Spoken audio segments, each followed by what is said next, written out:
We're taking a look at the Sea to Summit Comfort Plus mat. There's a lot of innovative features here that make it different from a lot of other mats on the market. The first thing that stood out to me was the dual layer design, meaning that you have a layer on the top and the bottom that you inflate separately. You have air sprung cells here, which we'll get into a little bit later, but it really distributes the weight of your body with the air that's inside the mat. And there's other technologies that make this incredibly durable and long lasting. So let's take a closer look. I've got an example of the dual layer design here. As you can see on this clear side, you've got almost a chamber that goes on top of the pad, which can be inflated with this valve separately. So you've got the top part, you flip the pad over, you inflate the bottom part then, and then what that allows you to do is really customize the pad. You can really inflate the bottom part to be as rigid as possible. Some people like to sink into their sleeping pad once they're laying on it, and then you can customize that on top.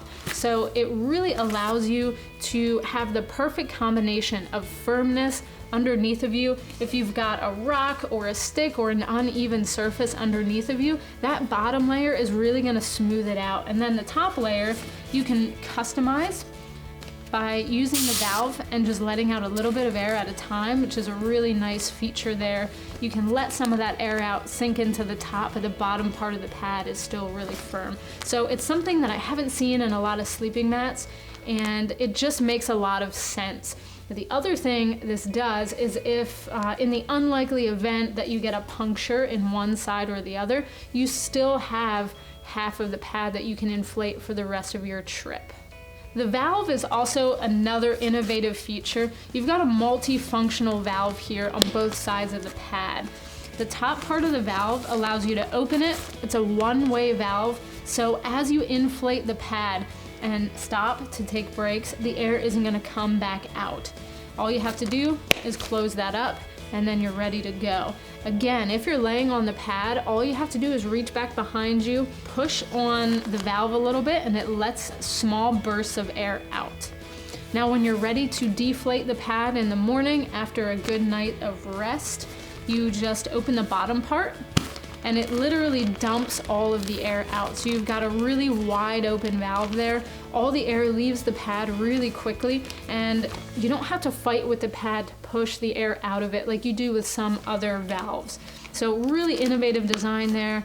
The valve also lays flat on the pad so it doesn't stick out in an awkward way. Now using the valve, you can inflate the pad by mouth if you want to. You can also use some different pump sacks to inflate the pad, but they've actually got an antimicrobial coating on the inside of the pad. So if you do inflate it by mouth, the moisture from your breath isn't going to delaminate the pad, isn't going to break down those materials on the inside. The next thing to point out here is the air sprung cells.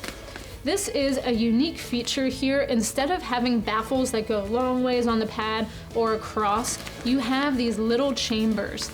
They're called air sprung cells, and if you look at the pad, you can see that this dot pattern here provides little baffles.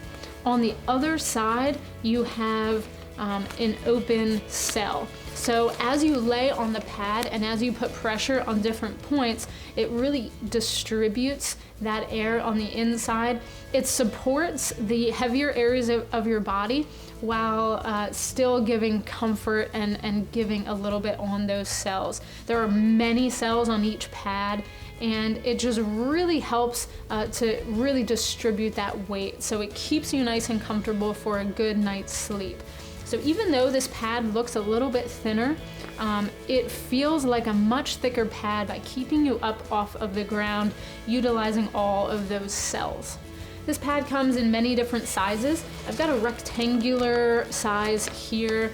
This is the large, and it also comes in a tapered design to save a little bit of weight. Comes in different sizes. So if you want to sprawl out, you can get a bigger size. If you want to save a little bit of extra weight, go with the smaller version. But overall, I found this to be incredibly comfortable for the size and for the weight. Now this has an R value of around 2.5, so that makes it great for 3 season camping and backpacking. It's not the lightest weight pad on the market, so definitely great for car camping, great to take traveling with you. It's a backpacking option if you want a little bit more sprawling comfort here. But overall, the materials are incredibly durable. The way this is laminated and the way the seams are done, this is gonna last a really long time. So there's technologies in there that make it more durable and more long lasting. Overall, you've got an incredibly packable, lightweight option here to take on your next camping adventure. It is the Sea to Summit Comfort Plus mat. Thanks for watching. If you have additional questions about the gear you just saw, please feel free to visit backcountryedge.com and get in touch with me or one of our other gear specialists. We also have technical specs about that gear on the product pages of our website, and oftentimes we have bonus videos. If you like our channel, please subscribe.